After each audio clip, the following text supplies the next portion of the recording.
The Homeland Security Secretary has asked for volunteers to handle the overwhelming number of migrants encouraged to the border by the new administration. Children are now being separated from their parents for weeks at a time in detention facilities similar to jails. The number of kids detained has tripled in just 2 weeks, barely keeping up with the number of women accusing Andrew Cuomo of sexual harassment. The media is fine with the border crisis. Because Trump is gone, there is no crisis. And it's their team at the controls, which means no one is at the controls. But before you break the rules, you need to understand their value, meaning you should admit the importance of a border before you decide to ignore it. But you can't get the Dems to even admit a process is necessary before they dump all over it. But this isn't a bug in the system. It is the system.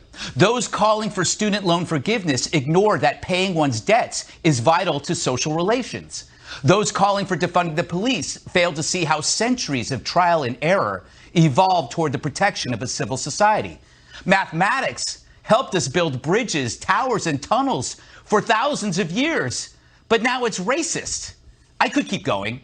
Saying shelter, a proven historical good, is preferable to homelessness is an attack on the rights of those who wish to freeze to death.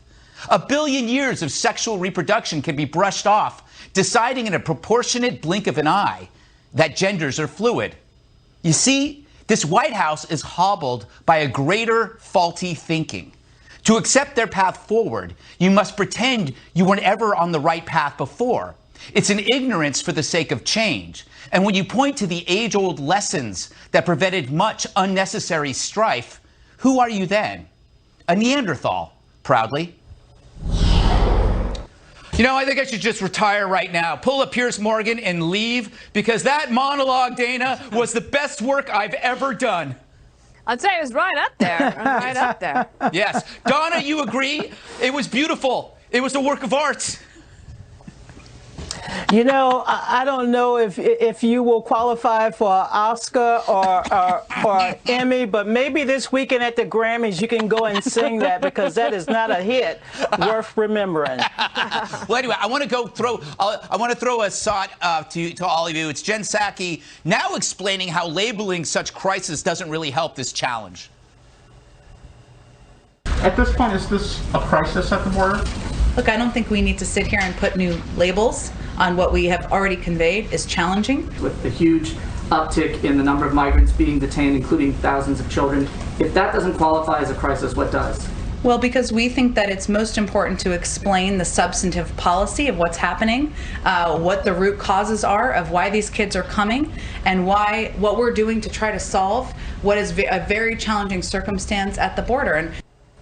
And that was the mainstream media asking permission to call it a crisis in their news articles. They haven't been given permission yet. They're still waiting on that ability to call it a crisis. Now, Greg, I think I speak for the American people, and the American people are very uncomfortable with what's happening down at the border. You cannot have drug cartels foisting wave after wave of people that we don't even know who they are into this country. And if you look at the video, that wasn't really telling the truth. What it mostly is are adult males and unaccompanied teen males.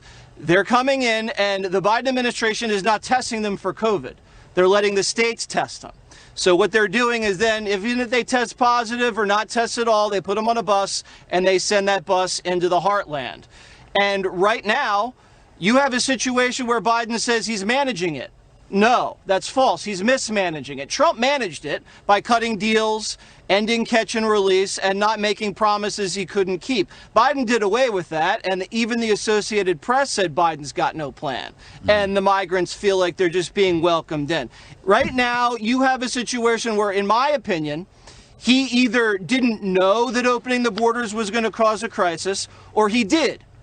So he's either devious or incompetent. Both are disqualifying. And we haven't even hit peak migration season. We're having about 100,000 get caught crossing last month. That's the highest it's been in 15 years. We're not even really there yet.